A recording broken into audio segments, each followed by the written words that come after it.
Good evening, ladies and gentlemen. There's been quite a hubbub about that Wall Street and financial markets problems that have been going around. And I know they had their proposal to get $700 billion to bail them out. I'm not sure what that would be used for exactly, but I've kind of been putting things together hypothetically, thinking what could that all be about. One thing could be that you would take all that money and you would start buying stuff. I mean, they said they were going to buy illiquid assets. I mean, like mortgages and things that are not worth anything because they're going to be defaulted on. And that would be like just spending good money after bad money. I mean, that doesn't make much sense.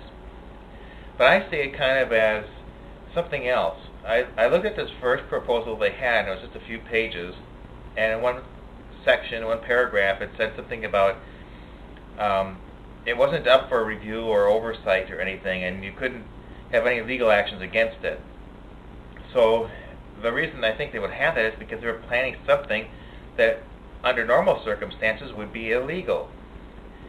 I mean, there's a zillion other things it could be, but I was thinking along the lines of consolidation and monopolies, that they would use that $700 billion to buy more financial entities and organizations and companies and buy more and more and more until they've got one giant one under their control. And at that point, they have an even bigger hunk of money. And then becomes the next stage of the battle, going after something else, like maybe the energy companies. Because after all, they have assets, and they have potential assets underground. So that would be a way of reaping more money out of the thing. You would take all the energy companies and buy them up and combine them into a giant monopoly as well. And they could then control all the energy.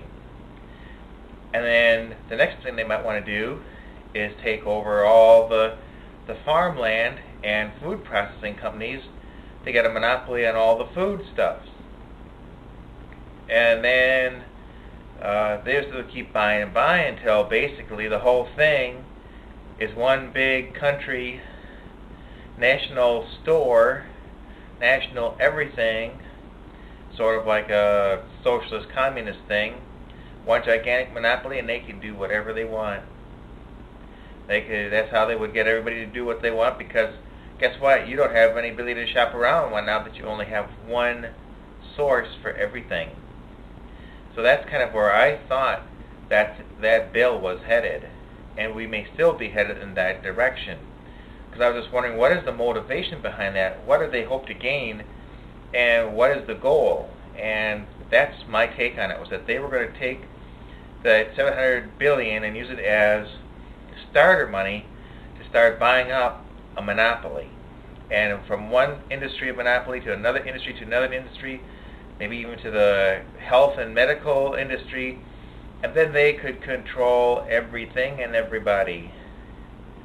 So that's kind of what my take on it was.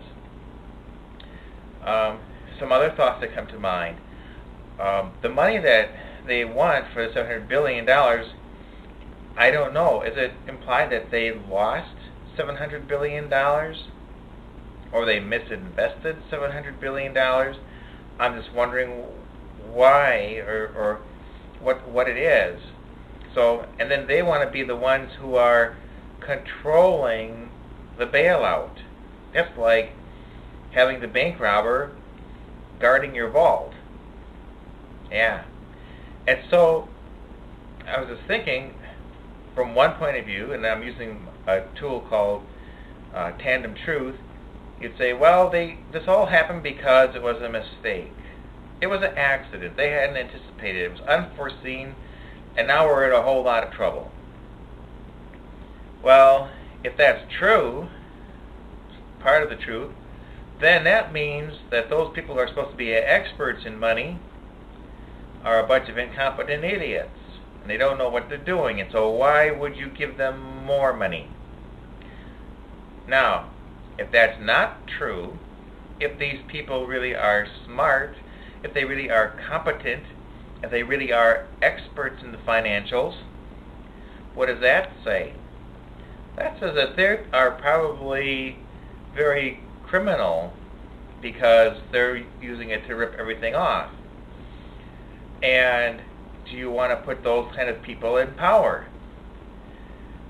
And secondly, either all this money they're talking about, all these assets, either they exist or they don't exist. And if they don't exist, they should just own up to it and say, hey, these things don't exist. They never did. It was just made up. And if they do exist, I'm just trying to comprehend what's that all about. Well, I was just thinking out loud, giving you some food for thought, and I'm sure you'll want to comment on it. And that's fine. Just comment down below, rate with the stars, and I'll leave some descriptions off on the side as I always do. So we'll be seeing you.